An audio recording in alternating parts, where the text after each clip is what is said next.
వస్తారా ఇక్కడ నుంచి వస్తారా?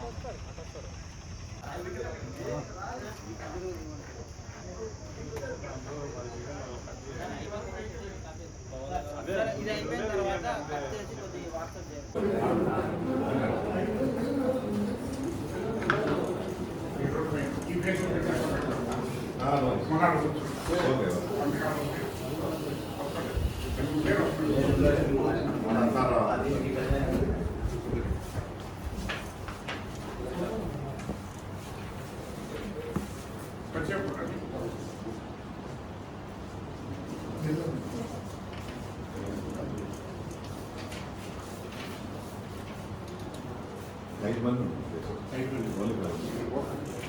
ధాన్యంతో సహా ఇవ్వను ఎక్కువ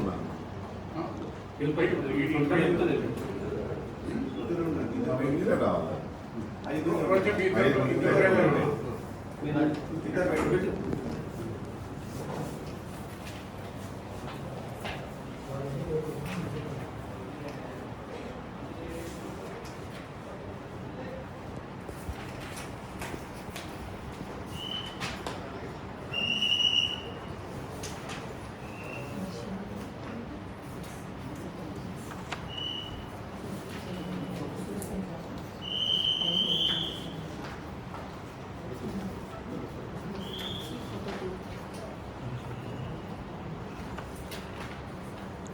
మీరు నోట్ కానీ కదా సార్ తీసింది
అవిని పోలీసులకి నామినేట్ చేయబడిన భగవంతుని పచ్చిగా సత్యనిష్టతో రాజ్యాంగం పట్ల విశ్వాసం కలిగి చట్టంలో పొందుపరిచినట్టుగా భారత సున్నిత సార్వభౌమాన్ని కాపాడకని ప్రమాణం చేస్తున్నారు.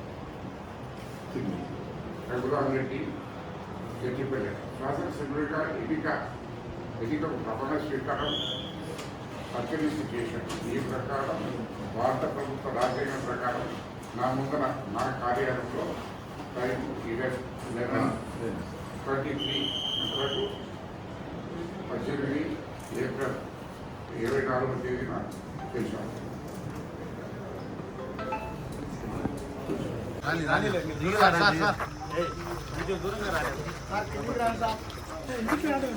Okay sir. ఈనాడు వైఎస్ఆర్సీపీ క్యాండిడేట్గా మైదుకూరు నియోజకవర్గానికి శాసనసభ్యుడు నేను ఈరోజు నామినేషన్ ఫైల్ చేయడం జరిగింది. మరి మనం ప్రజలందరినీ కూడా రేపు 13వ తారీఖు జరిగేటువంటి ఎన్నికల్లో వైఎస్ఆర్ కాంగ్రెస్ పార్టీకి ఎందుకు ఓటు వేయాలా అని చెప్పేసి మేమే అడుగుతున్నాం. మేము చేసినటువంటి అభివృద్ధి కానివ్వండి, సంక్షేమం కానివ్వండి, చేసి ఉంటే మమ్మల్ని ఆదరించారు.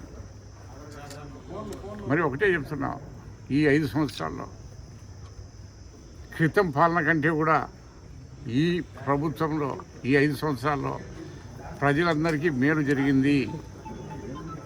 ప్రతి ఒక్క కుటుంబానికి మేలు జరిగింది. ప్రతి ప్రాంతము అభివృద్ధి చెందింది.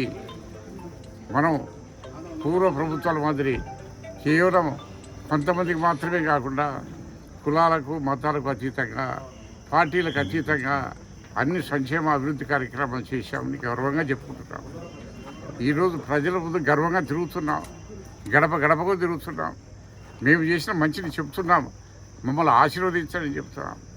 మరి ఎవరైనా ఏ ముఖ్యమంత్రి అయినా ఎక్కడైనా చెప్పాడా అని అడుగుతున్నా. మా ప్రభుత్వంలో మీకు మేలు జరిగిందంటే మమ్మల్ని ఆదరించండి.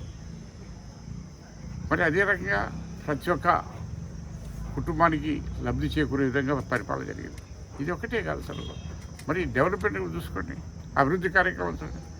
మరి కేవలం పచ్చపత్రికలో ఏదో పేరు చేస్తున్నారు, ఎక్కడ పాడుపడి ఒకటి పెట్టుకొని చేస్తున్నారు. బాగా చేసి కోట్లాది రూపాయలు ఖర్చు పెట్టి రోడ్లు చూపించడం లేదు. అభివృద్ధి అంటే ఈరోజు చూస్తున్నాం, ప్రతి ఒక్క పాఠశాల ఉంది. ఈరోజు ఆ రోజు ఏ రకంగా ఉండే పాడుపడిన పాఠశాలలు ఉన్నాయి, ఈరోజు నాడు జరిగింది ఏంటంటే. మరి ప్రాథమిక ఆరోగ్య కేంద్రాలు ఉన్నాయి, ఆ రోజు ఏ రకంగా ఉండే ఈరోజు ఎక్కడ. మరి వ్యవసాయ రంగం ఉంది, ఎటువంటి అభివృద్ధి జరుగుతుంది. రైతులకు ఇప్పుడు ఎక్కడ కూడా కావాల్సినటువంటి సరుకులు ఇస్తూ ఎరువులు కానీ ఏవైనా కానీ రైతు భరోసా కేంద్రాల ద్వారా రైతులకు అందుబాటులో ఈరోజు వ్యవసాయ అధికారులతో ఉంటున్నారు. ప్రతి సచివాలయ పరిధిలో కూడా ఒక అగ్రికల్చర్ ఇస్తుంటున్నాడు. మరి ముఖ్యంగా మన మైదుకూరు ప్రాంతం ఎక్కువ వ్యవసాయం మీద ఆధారపడి ఉంటున్నాడు. ప్రతి ఒక్క సచివాలయంలో దాదాపు 72 సచివాలయాలు ఉన్నాయి, 72 అగ్రికల్చర్ ఇన్స్టిట్యూట్స్ ఉన్నాయి ఇక్కడ. వారి ద్వారా వాళ్ళకి కావాల్సినటువంటి అన్నీ కూడా చేస్తున్నారు. అన్నిటికి మించి చరిత్రలో ఎప్పుడు కని వినగని రీతిలో దాదాపు 124 కోట్ల రూపాయలు మైదుకూరు కాన్స్టిట్యున్సీకే ఇన్సూరెన్స్ కవర్ అయింది. ఒక ఇన్సూరెన్స్ కవర్ అయింది, చరిత్రలో ఎప్పుడూ లేదు. అదే కాదు, పంట నష్టం ఇన్పుట్ సబ్సిడీ కూడా చూస్తున్నాం. ఈ సంవత్సరం ఏదైనా పంట నష్టం పెడితే తర్వాత 2 సంవత్సరాలు ఎప్పుడో ఇన్పుట్ సబ్సిడీ వచ్చేది. కానీ ఖరీఫ్లో దెబ్బతింటే రబీకే ఇన్పుట్ సబ్సిడీ ఇచ్చిన ఘనత జగన్మోహన్ రెడ్డి గారు. మరి ఈరోజు మనం చూస్తున్నాం ఎంత అన్యాయంగా చూస్తున్నాడు. ఈరోజు బొండా ఉమెన్ ఒప్పుకున్నాడు, ఆయన విజయవాడలో ఆయన స్వయంగా ఒప్పుకుంటున్నాడు. అన్నా క్యాంటీన్ తీసేసని రాళ్ళతో కొట్టారు. ఎంత దుర్మార్గం అండి, ఎంత దుర్మార్గం చెప్పండి. అంటే ఈయన కొట్టించినట్టు చూసేదారా. మరి అన్నిటికి మించి కిషన్ రెడ్డి గారు స్టేట్మెంట్ ఇచ్చాడు. నేను బీజేపీ మంత్రి ఏమని ఇచ్చాడు,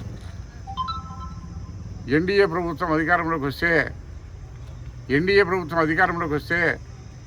4% ముస్లిం రిజర్వేషన్ తీసేస్తాము అని చెప్పాడా లేదా? ఇంత దుర్మార్గమైనటువంటి ఎన్డీఏ ప్రభుత్వానికి ప్రజలు మద్దతు ఇస్తే ఎస్సీలు కానీ, ఎస్టీలు కానీ, బీసీలు కానీ, మైనార్టీలు కానీ న్యాయం జరుగుతుంది అని చెప్పి నేను అడుగుతున్నాను.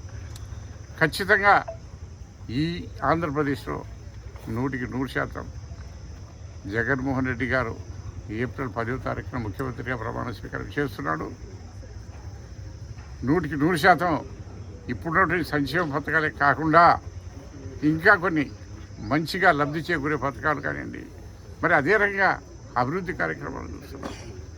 అభివృద్ధి అంటే మనం చూస్తున్నాం, ఆ రోజు తెలుగుదేశం ప్రభుత్వం అభివృద్ధి అంటే నీరు చెట్టు కింద కాలువలు చేసుకున్నాం తప్పక. అదే ఎన్ఆర్ఈఎస్ ఫండ్స్ వచ్చేసి ఈరోజు ప్రతి ఒక్క సచివాలయం కట్టించాం, ప్రతి ఒక్క రైతు భరోసా కట్టించాం, ప్రతి ఒక్క హెల్త్ క్లినిక్లు కట్టించాం. ఈరోజు డెవలప్మెంట్ అనేది ఏ గ్రామానికి వెళ్ళి కనపరుస్తూ ఉంది, రోడ్ల విషయంలో కానివ్వండి. మరి అదే రకంగా మనం చూస్తున్నాం, 5 సంవత్సరాలు 14 నుంచి 19 వరకు ఒక్క ఇంటి స్థలం 1 సెంటు ఇచ్చాడా చంద్రబాబు నాయుడు? 1 సెంటు స్థలం ఇచ్చారా? ఈరోజు దాదాపు 33 లక్షల కుటుంబాలకు ఇంటి స్థలమే కాకుండా దాదాపు 22 లక్షల గృహాలు కూడా కట్టించే ఘనత. మేము మంచి చేశాం కాబట్టి మేము అడుగుతున్నాం ధైర్యంగా ప్రజల వద్దకు వెళ్ళి. మేము మంచి చేసింటే మమ్మల్ని ఆదరించడానికి అడుగుతున్నాం. మరి అదే రకంగా ఇలా దమ్ముంటే ఇలా తెలుగుదేశం పడవండి. 14 నుంచి 19 వరకు మేము బాగు చేశాం, మేలు చేశాం, మీ అందరికీ చేశామని అడగండి. మరి చెప్పిన మాట ప్రకారం 14లో ఇచ్చిన మేనిఫెస్టో ప్రకారం మేము అన్నీ అమలు చేశామని చెప్పుకోనండి. మరి ప్రజలు ధైర్యం లేక ఆయనకు ఏదో సామెత చెప్తారు, నీకు భయం అయితే నా చుట్టూ ఉండమని. చంద్రబాబు గెలవలేక ఇప్పుడు అందరినీ పెట్టుకుని చుట్టూ. మరి మనం చూస్తున్నాం, జనసేనతో పెట్టుకున్నాడు ఓకే అదే. మళ్ళీ పడిగాపులు కాసి మోడీని తిట్టి ఇంకా ఎందుకంటే చెప్పరాని భాషలో తిట్టాడు. భార్యతే చేసుకోవడానికి దేశాన్ని ఏం చేస్తాడు కార్యక్రమం. అటువంటి వాళ్ళు మళ్ళీ వాళ్ళ కాలకాడికి పోయి పడికి చేస్తున్నాడు. అన్నిటికి మించి నాకు ఒకటి తమాషా ఏంటంటే, కేంద్రంలో కాంగ్రెస్ బీజేపీ బద్ధ శత్రువులు అవునా కదా అందరికీ తెలుసు. కాంగ్రెస్ బీజేపీ బద్ధ శత్రువులు. కానీ ఒక ఆంధ్రప్రదేశ్లో మాత్రం చంద్రబాబు నాయుడు ఇద్దరిని మేనేజ్ చేస్తున్నాడు. అటు బీజేపీని మేనేజ్ చేస్తున్నాడు, ఇటు కాంగ్రెస్ని మేనేజ్ చేస్తున్నాడు. మరి ఈరోజు మా రమేష్ రెడ్డి ఒక స్టేట్మెంట్ ఇచ్చాడు, మా ఎక్స్ఎమ్మెల్యే లక్కిరెడ్డిపల్లి. 60 కోట్లు కాంగ్రెస్ పార్టీ అభ్యర్థికి చంద్రబాబు ఇచ్చాడని చెప్పి మరి ఇది ఎక్కడ న్యాయం మాట్లాడతాం కదా. అది ఒక్క చంద్రబాబుకే తెలుసు. ఆ కిటుకు కాంగ్రెస్ను బీజేపీని సమర్థించి ఇద్దరిని ఒక చేతు లెఫ్ట్ హ్యాండ్ ఆయన రైట్ హ్యాండ్ ఆయన పెట్టుకున్నట్టు బీజేపీని కాంగ్రెస్ని పెట్టుకోవడం అది చంద్రబాబు ఘనత. ప్రజలు అన్నీ గమనిస్తున్నారు. ఖచ్చితంగా చంద్రబాబు బుద్ధి చెప్పే రోజులు దగ్గరకు వచ్చాయి. 100% ఈరోజు చెప్తున్న రాసి పెట్టుకుని 24 ఎన్నికల తర్వాత మళ్ళీ 29 ఎన్నికలకు వచ్చేది బీజేపీని అగ్రెస్ట్గా మాకు పోటీ ఇచ్చేది. జనసేన కానివ్వండి, తెలుగుదేశం కానీ అన్ని బీజేపీలో మర్జీ అయిపోయింది. ఖాయము.